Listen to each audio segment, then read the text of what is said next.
Oke kawan-kawan semuanya, jadi BTC ada di 28.000 ya. Jadi gak usah dijelasin lagi gimana kondisi mayoritas altcoin sekarang, yang mana trennya emang bener-bener bearish dan sekarang turun parah. Dropnya itu kurang lebih mayoritas puluhan persen gitu ya. Dan sekarang yang paling parah itu dropnya di sini adalah Luna gitu. Makanya di sini kita akan berfokus untuk menjelaskan pembahasan kita di sini ada pada Luna dan BTC ya guys ya. Nah, jadi mayoritas dari kalian pasti udah pada paham banget nih ya, jadi penyebab utamanya turunnya harga Luna ini dengan berbagai macam teori konspirasi yang ada yang bertebaran pada saat ini. Jadi di sini kita akan jelasin beberapa penyebab singkatnya gitu ya sebagai intro, dan juga nanti kita akan sedikit bahas gimana sih Bang nasib Luna ke depannya. Apakah bisa balik lagi ke ATH seperti harga sebelumnya ya, dengan alasan gue sendiri secara personal gitu ya, bahwa itu akan sangat sulit guys ya. Sangat sulitnya kenapa? Karena di sini menurut gue ya, kalau udah drop separah ini, yang mana itu udah hampir 99% dari $119 ke sekarang 0,5, itu adalah 7.000 ya. Ini artinya kepercayaan investor itu benar-benar udah sangat menurun gitu ya. Jadi kalian bayangin aja investment kalian tiba-tiba drop sekitaran puluhan persen, 90% gitu ya. Jadi siapa gitu yang nggak kaget. Nah, jadi investor juga bakal bertanya, apakah Luna akan seaman ini lagi? Apakah Luna benar-benar aman kalau misalkan gue masuk lagi ke Luna gitu ya?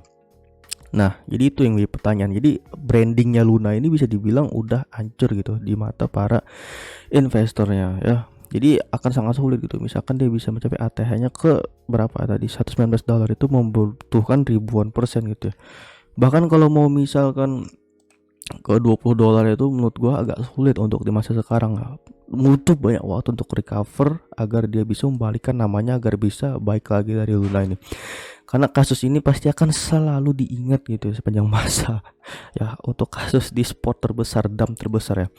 Oh ya, dan juga yang perlu gua konfirmasi di sini, Luna itu bukan scam ya guys ya. Luna nggak scam di sini, dia cuma terkena serangan ya.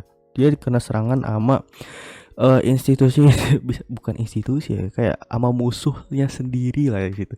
Nah, dan sekarang kita pun belum tahu siapa pihak mana yang ngedam Luna sampai di harga sekarang. Yang pasti itu adalah Wells ya, yang ngedam USD dan Luna secara bersamaan gitu ya. Nah, jadi ini sekalian akan kita bahas penyebab turunnya Luna ya. Yang pertama di sini konspirasi, bukan konspirasi ya, penyebab paling logis ya. Penyebab paling logisnya di sini adalah dari WSA sendiri menjual USD secara besar-besaran ya guys. Nah, jadi di sini kan algoritmanya Luna itu kalau misalkan USD turun maka ada Luna yang di burn gitu ya, dan sebaliknya jika Luna turun maka ada USD yang di burn untuk mencetak koin Luna tersebut lah. Dalam kasus ini ya, Luna nggak bisa nutupin pencetakan koin USD tersebut. Karena apa? Karena di sini BTC drop secara bersamaan yang menyebabkan harga Luna pun juga drop. Jadi dana yang dimiliki Luna ini nggak cukup untuk nge-backup harga USD yang turun, sehingga dia mesti mengeluarkan cadangan koin BTC-nya yang disimpannya ya untuk dijual, dan kemudian untuk mencetak koin USD-nya agar menjadikan harganya menjadi stabil lagi ya. Nah, tetapi di sini masalahnya adalah walaupun BTC-nya udah dijual ke market maker, harga USD tetap dijual oleh Wells-nya, oleh bandar yang sengaja ngedam USD ini. Jadi Luna kekurangan banget gitu ya dana untuk bisa menutupi mekanisme burn dan pencetakan koin USD di Luna ini. Nah, makanya itu bisa disebut sebagai kelemahan Luna dan USD ini sendiri yang dimanfaatkan oleh para penyerangnya gitu ya, menyerang sistem Luna ini. Ya, jadi ini sekali lagi bukan scam ya. Developer sendiri pun udah mengkonfirmasi di Twitter bahwa di sini ada kelemahan di sistem ya mengenai sistem USD dan burn di Luna ini yang emang belum sempurna. Jadi sisi lemah itu yang emang diserang habis-habisan oleh para orang yang nggak seneng dengan Luna yang berjalan seperti sekarang ya. Gue sendiri pun nggak nyangka bener-bener ya Luna akan bisa menjadi harga sekarang, karena fundamentalnya tahu sendiri ya seperti apa di atas kertas, tetapi kenyataannya sekelas Luna aja bisa kehack gitu.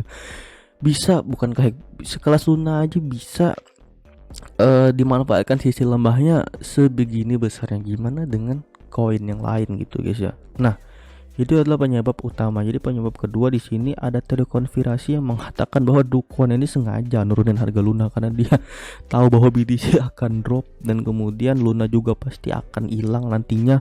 Jadi dia sengaja ngambil take profit duluan gitu ya selaku developer. Nah, jadi itu teori konspirasi yang gak bisa apa namanya dibuktikan kebenarannya, dan ini gue dengar dari Angga Ninata.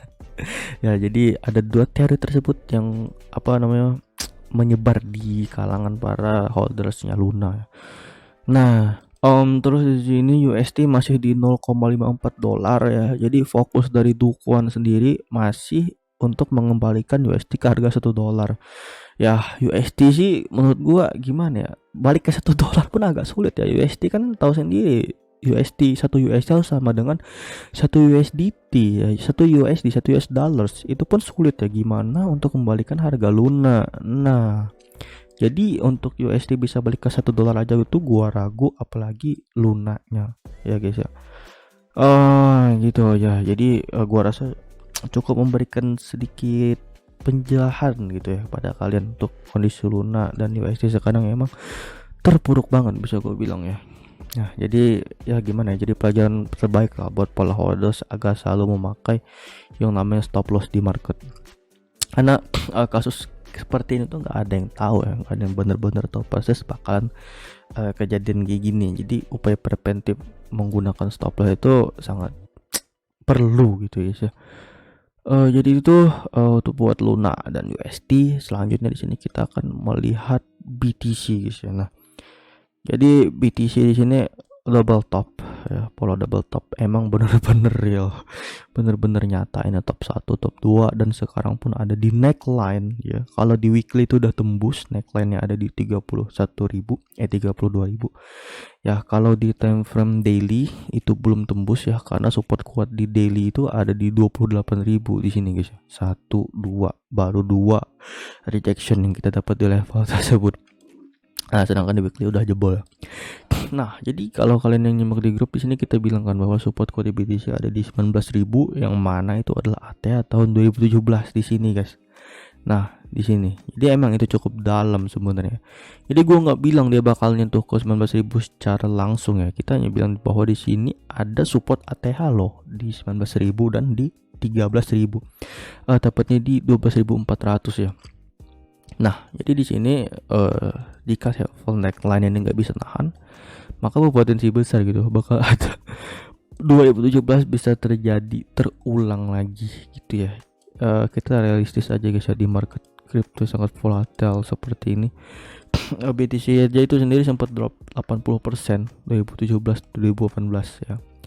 Dan sekarang kita ukur baru sekitaran 55% ya. Kalau kita ngikutin siklus 4 tahun ya nggak nutup kemungkinan ya kita jangan menghilangkan asumsi negatif terhadap market gitu ya, bahwa bakalan bisa lanjut sampai ke 19.000 tadi ya. Jadi ini adalah kita akan bahas potensi kemungkinan terburuknya gitu guys ya.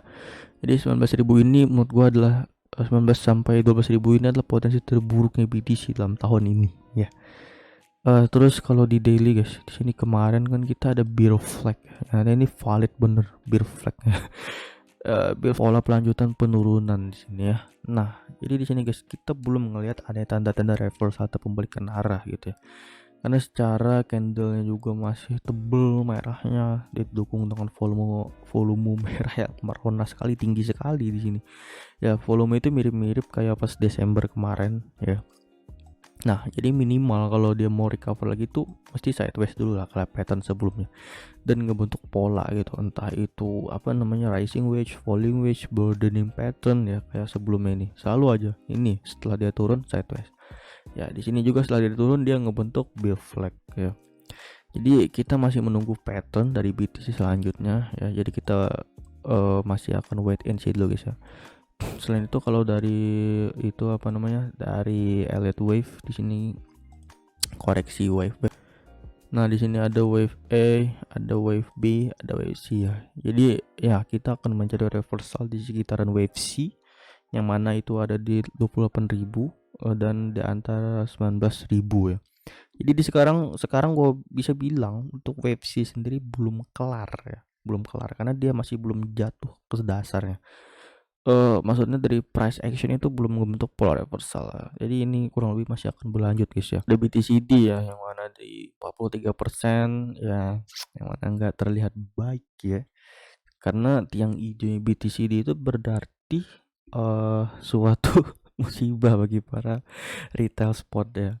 Karena di sini kalau dia naik otomatis altcoin pun menjadi sangat terdampak ya. Nah, jadi untuk sekarang guys, ya aduh kondisi market emang lagi hancur-hancuran ya. Jadi ya lebih baik dari saran gue sekarang simpan aset kalian dulu. Mau serok gimana bang? Gue mau serok bang, jangan dulu menurut gue. Nanti tunggu waktu yang tepat ya. Kita akan cari bottomnya. Jadi nanti kita akan cari titik bottomnya BTC di mana, titik dasarnya di mana, konfirmasinya seperti apa. Nah, baru kita bisa masuk ya. Jadi cukup aja dulu guys ya pembahasan kita pada hari ini. Hopefully itu membantu kalian ya. Jadi ya kalau kalian ada request apa silakan tulis di kolom komentar di bawah, oke. Jadi see you next video guys ya. Bye bye.